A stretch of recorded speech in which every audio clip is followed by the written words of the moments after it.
नमस्कार दोस्तों, servant of Mahakal सरकार यूट्यूब चैनल में आप सभी का स्वागत है।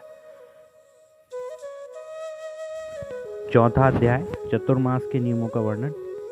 नारद जी बोले, ऐसा कहकर भगवान विष्णु ने मछली का रूप धारण किया। विंध्याचल पर्वत पर तप कर रहे महर्षि कश्यप की अंजलि के जल में जा पहुँचे।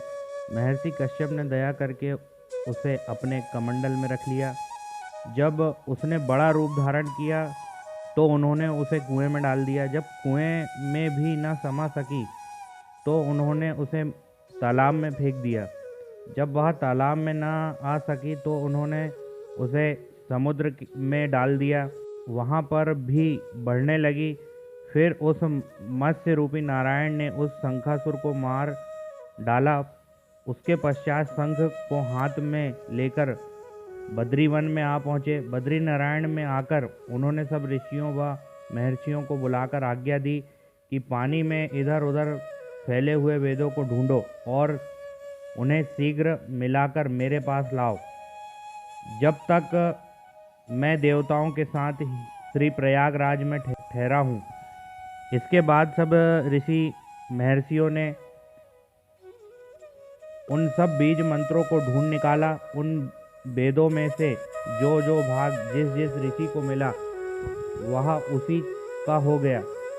उस भाग के उसी दिन से वह ही ऋषि कहलाए।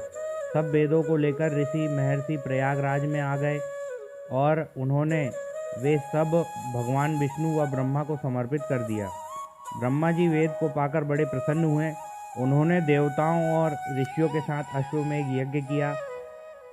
यज्ञ के अंत में देवता, गंधर्व, यक्ष, नाग भगवान विष्णु को दंडवत करके प्रार्थना करने लगे। देवताओं ने कहा, हे देव, हे जगन्नाथ, हे प्रभु, हमारी प्रार्थना सुनिए।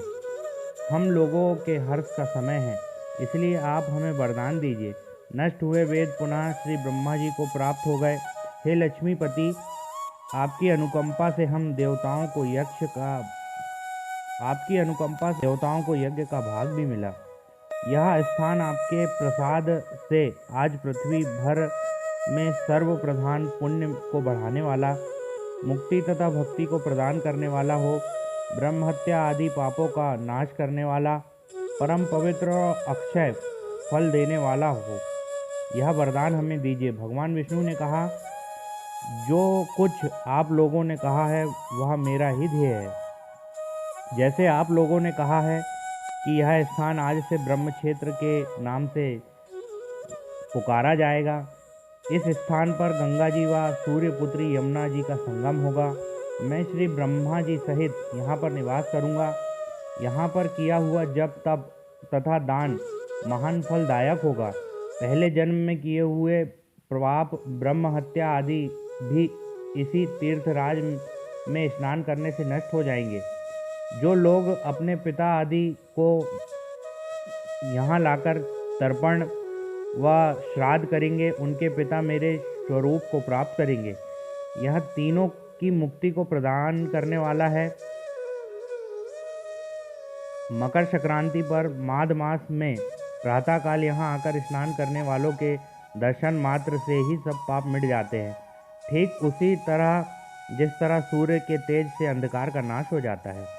हे मुनिवर, मेरे वचन ध्यान से सुनिए। मैं सर्वत्र व्याप्त रहता हूँ। हमेशा बद्री नारायण में मैं निवास करूँगा। सैकड़ों वर्ष तक किसी दूसरे स्थान पर तप करने का जो फल मिलता है वही फल यहाँ एक दिन में मिल जाएगा। जो मनुष्य मेरे उस स्थान बद्रिकाश्रम का दर्शन करेंगे वह जीवन मुक्त हो जाएंगे और उनके समस्त पाप नष्ट हो जाएंगे। सूत जी बोले, ऐसा कहकर भगवान विष्णु अंतर्ध्यान हो गए और देवतागण भी अपने अंशों को वहीं छोड़कर चले गए। इसी तरह कार्तिक महात्म का चतुर्थ अध्याय की कथा संपूर्ण हुई। और भी कथा सुनने के लिए आप हमारे चैनल को सब्सक्राइब करें और बेल आइकॉन को अवश्य दबाएं। कथा अच्छी लगे तो इसे शेयर करना ना भूलें। जय श्री कृष्ण।